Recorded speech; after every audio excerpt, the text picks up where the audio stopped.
आप सभी को जय मसीह की। आज सुबह प्रभु का प्रभावशाली वचन मेरे साथ नीति वचन की पुस्तक निकालिए, उसका 23 अध्याय और उसकी 20 और 21 आए। दाख मधु के पीने वालों में न होना, न मांस के अधिक खाने वालों की संगति करना, क्योंकि पियक्कड़ और खाऊ अपना भाग खोते हैं और पीनक वाले को चीथड़े पहनने पड़ते हैं। आमीन। परमेश्वर के प्रिय लोगों, परमेश्वर के इस वचन में एक संगति को रखने से मना किया है।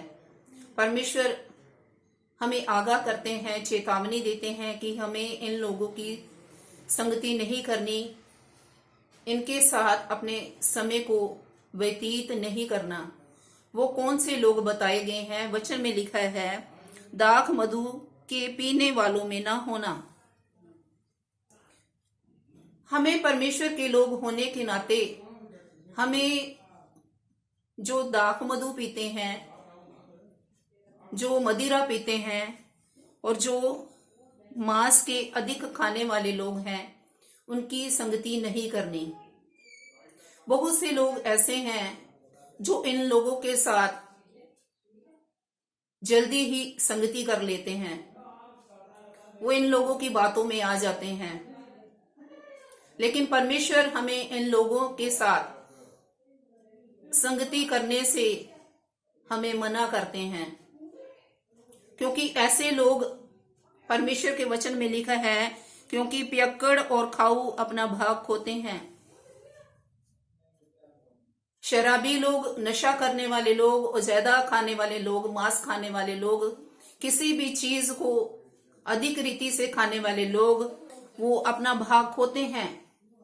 वो कौन से भाग की बात बताई गई है? वो उस भाग की बात बताई गई है कि वो परमेश्वर के राज्य में अपने भाग को प्राप्त नहीं कर पाएंगे, क्योंकि परमेश्वर के राज्य में साफ साफ पहला कुरिन्थियों में के 6 अध्याय में बताया गया है कि जो लोग नशा करने वाले हैं, जो पियक्कड़ लोग हैं, जो खाऊ लोग हैं, वो परमेश्वर के राज्य के वारिस नहीं हो सकते।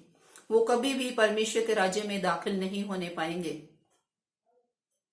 इसलिए परमेश्वर के प्रिय लोगों, हमें परमेश्वर की आज्ञा का पालन करना है। और जैसे वचन में कहा गया है, हमें परमेश्वर के लोग होने के नाते हमें परमेश्वर से अपनी संगति को बढ़ाना है। हमें इन लोगों की संगति से दूर रहना है, क्योंकि यदि हम इन लोगों की संगति में चले गए तो हमारा जीवन भी वैसा ही हो जाएगा। इसलिए ऐसा ना होने पाए कि जैसे वचन में बताया गया है कि ये लोग परमेश्वर के राज्य में किसी भी भाग को प्राप्त ना करने पाएंगे। ऐसा ना हो कि वो ये बात हमारे साथ भी होने पाए।